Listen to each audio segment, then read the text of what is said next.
Good afternoon, everyone. My name is Lucy Caplan, and I am a lecturer on history and literature at Harvard University. I'm a scholar of African American opera in the early 20th century, currently writing a book on that topic. And I also write about music and culture for a number of public-facing venues as well. Hello, everyone. My name is Kori Hill. I'm a PhD candidate at the University of North Carolina at Chapel Hill. My research areas focus on Florence Price, histories of Black classical musicians, and music as a mode of intellectual inquiry. I'm currently writing a dissertation on Florence Price's concertos within the new Negro modernist movements of the early 20th century, and I'm also a contributing writer at I Care If You Listen. So thanks again to Kathy and Caramoor for having us. We'll start first with Florence Price, and then Lucy will give you a little bit of insight into Margaret Bonds. But Florence Price was born in Little Rock, Arkansas in 1887 in an era kind of known as like the nadir or the twilight of the Reconstruction period. And her mother was actually her first music teacher. She studied at the New England Conservatory of Music from 1903 to 1906, and upon graduation returned to Little Rock, where she taught music at colleges founded to educate the newly freed enslaved populace. And she also accepted a position as head of the music department of Clark University at Atlanta, which she held from 1910 to 1912 before moving back to Little Rock to get married to Thomas J. Price, who was a prominent civil rights attorney.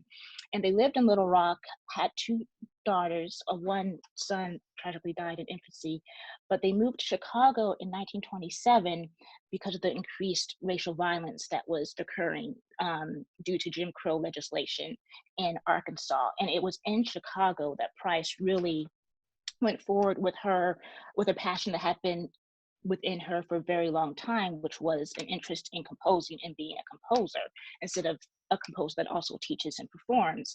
And it was within Chicago that she came into contact with not only Margaret Bonds, but Estella Bonds, Margaret's mother, Maude Roberts George, and also became connected with Marian Anderson, and this very creative nexus in Chicago that her career as a composer really started to take off, though it still had its low points due to issues of racism and sexism within the classical music industry. So with that, I'd like to pass it over to Lucy, who will give you a background into Margaret Bonds' biography. Sure, thanks, Kori. So Margaret Bonds was of a slightly younger generation. She was born in Chicago on March 3rd, 1913, right as the kind of Great Migration movement that brought so many African Americans from the rural South to the urban North was taking off. And as Kori mentioned, Bonds was also from a musical family. Her mother, Estella, was a church organist and a really highly respected member of the musical community in Chicago, and she was Bonds' first music teacher.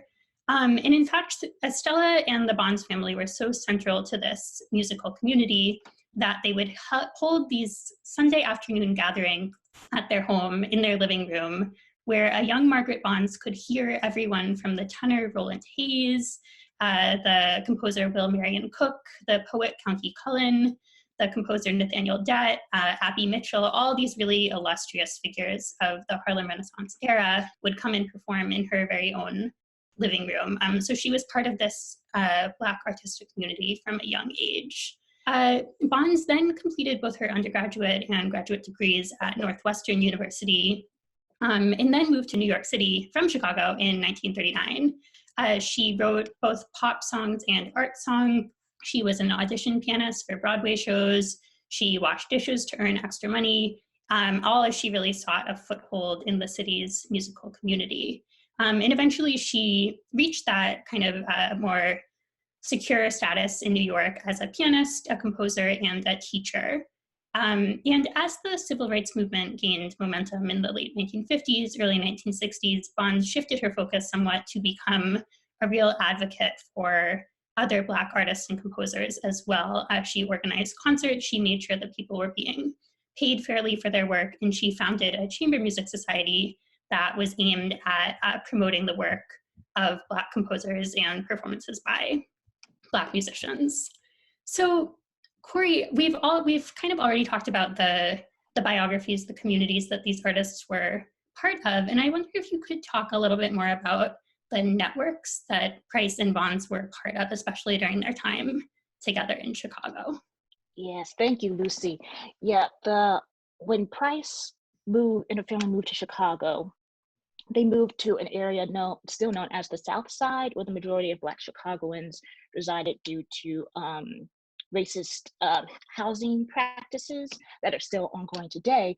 But with her location in the South Side, she not only came into contact with Estella Bonds and Margaret Bonds, but also became a very active member of this organization called the National Association of Negro Musicians, which had a very, very strong female presence, not only within the upper echelons of the administration, but also in the on-the-ground activities of organizing recitals and fundraising opportunities.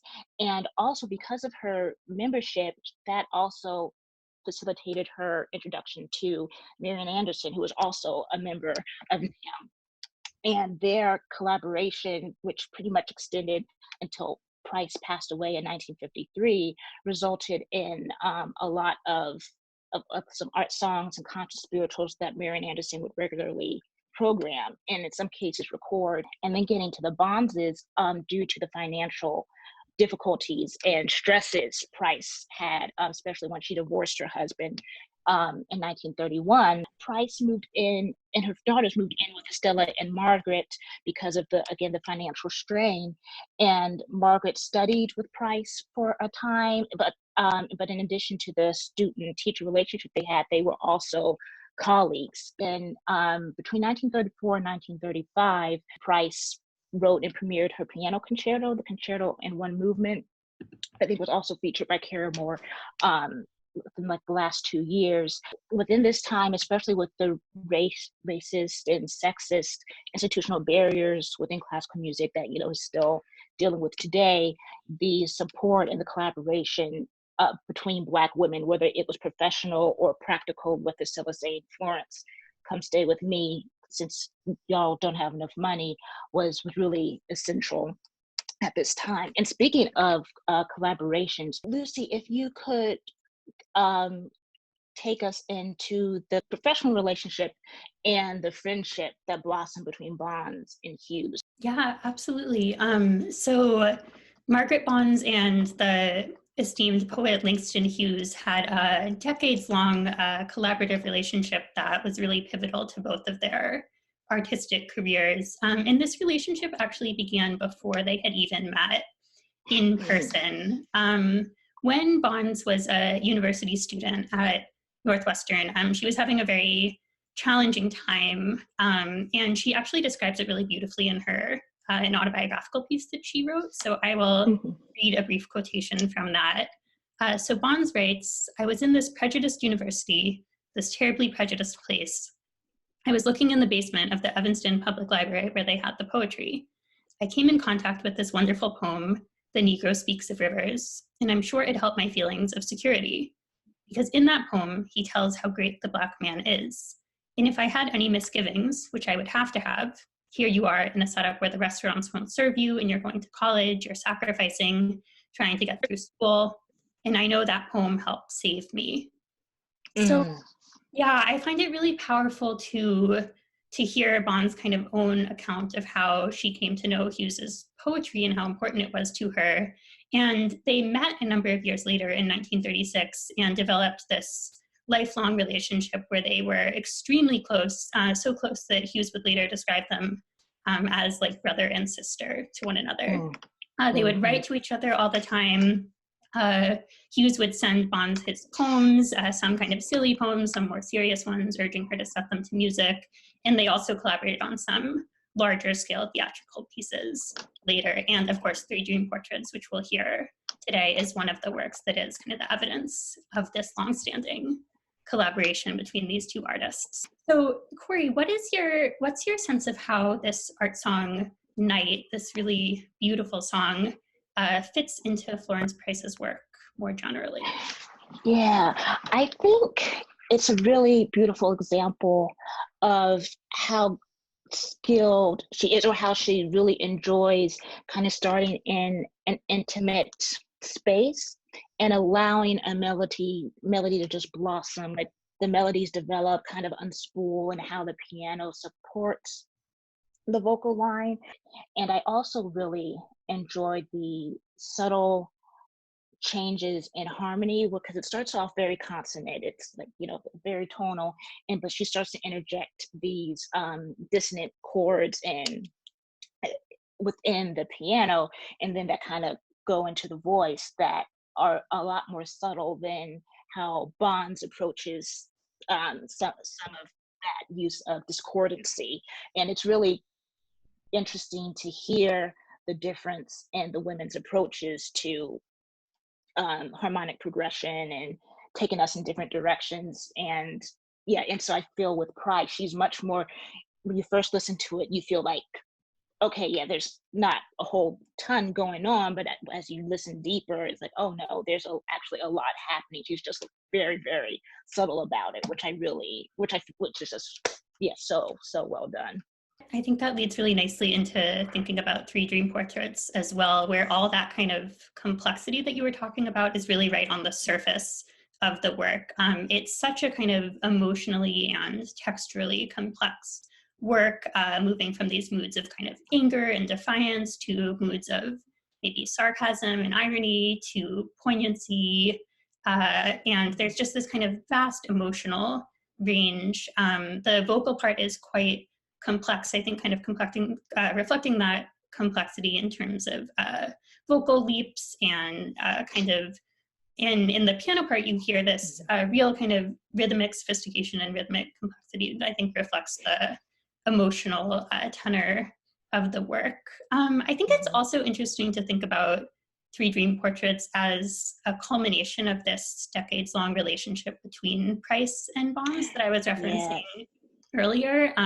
You know, just the way that these were two people who knew each other so well and were so close and had kind of gone through this vast emotional landscape together. And I think you hear that reflected in the work as well.